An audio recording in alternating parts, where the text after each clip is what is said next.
هيا انهض، الحياة لن تتوقف، يجب ألا تستسلم إلى اليأس مهما حدث.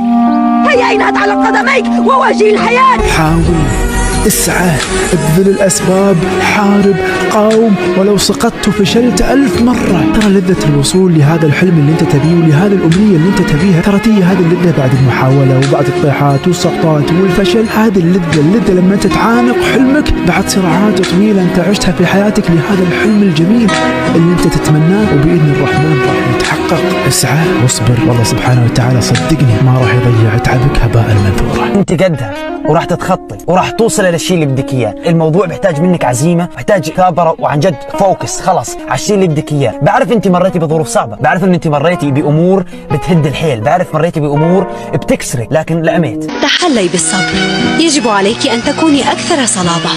مهما كان الامر فهو سينتهي آجلا ام عاجلا، وجميعنا معرضون لاوقات الشده التي لا ننتصر عليها الا بالهدوء.